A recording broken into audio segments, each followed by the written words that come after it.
அனைவருக்கும் வணக்கம். நான் டாக்டர் விஜய் அரவிந்த், நுரையீரல் சிறப்பு மருத்துவர், கோவை. இன்னைக்கு நம்ம இந்த இன்ஃப்ளூயன்சா இன்ஃபெக்ஷன் அப்படின்னா என்ன, அதனுடைய அறிகுறிகள் என்ன, என்னென்ன மெஷர்ஸ் எடுத்து இதை நம்ம ப்ரிவென்ட் பண்ணிக்கலாம், ப்ளஸ் இதுக்கான ட்ரீட்மெண்ட் என்ன, இதை பற்றி மட்டும் நம்ம கொஞ்சம் பார்க்கலாம். இந்த இன்ஃப்ளூயன்ஸான்றது பார்த்தீங்கன்னா ஒரு வைரல் இன்ஃபெக்ஷன் தான். மோஸ்ட்லி இந்த குளிர்காலமானால் இந்த பனிகாலமானால் பரவக்கூடிய ஒரு வைரல் இன்ஃபெக்ஷன். இதோடைய மோஸ்ட் காமன் சிம்டம்ஸ் பார்த்தீங்கன்னா இது ஸ்டார்ட் ஆகிறது ஒரு ரன்னிங் நோஸ், இல்லை ஒரு தொண்டை வலி, இந்த சிம்டம்ஸ் தான் ஸ்டார்ட் ஆகும். ஸோ ரன்னிங் நோஸ், தொண்டை வலின்னு ஸ்டார்ட் ஆரம்பிச்சது, ஒரு ஃபீவர், அப்புறமா ஒரு பாடி பெயின், டயர்ட்னஸ், வீக்னஸ், மெயினாக இருமல், வறட்டு இருமல் தான் இதனுடைய ஒரு மெயின் சிம்டம். இந்த ஃப்ளூ வைரஸ்னுடைய ஒரு டிப்பிக்கல் பேட்டர்ன் என்னன்னு பார்த்தீங்கன்னா, மெயினாக இது இந்த குளிர்கால பனிகள் தான் அஃபெக்ட் பண்ணும். ஒன்று.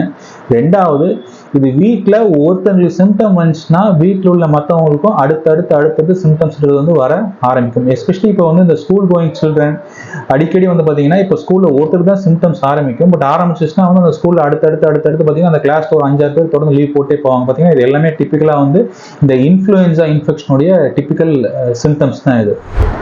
இந்த இன்ஃப்ளூயன்சா இன்ஃபெக்ஷன் பார்த்தீங்கன்னா ஒவ்வொருத்தனுடைய உடம்புடைய எதிர்ப்பு சக்தியை பொறுத்து அவங்களுக்கு சிம்டம்ஸ் மேனிஃபெஸ்ட் ஆகும்.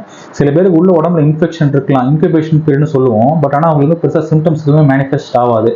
யாருக்கு எதிர்ப்பு சக்தி ரொம்ப குறைவாக இருக்குதோ, எஸ்பெஷலி ஒருத்தவங்களுக்கு இப்போ அடிக்கடி சளிமணம் வரக்கூடிய தொந்தரவுகள் இருக்குது, அவங்களுக்கு வீசிங் பிரச்சனை இருக்குது, இல்லை ஹார்ட் ப்ராப்ளம் இருக்குது, இல்லை கிட்னி ப்ராப்ளம் இருக்குது, இல்லை கேன்சர் ட்ரீட்மெண்ட் எடுத்துகிட்டு இருக்காங்க, இந்த மாதிரி ஏதோ ஒரு காரணத்தின் காரணமாக அவங்களுக்கு எதிர்ப்பு சக்தி குறைவாக இருந்தால் அவங்களுக்கு இதனுடைய சிம்டம்ஸ் ரொம்ப அதிகமாக வெளிப்பாடு தெரியும்.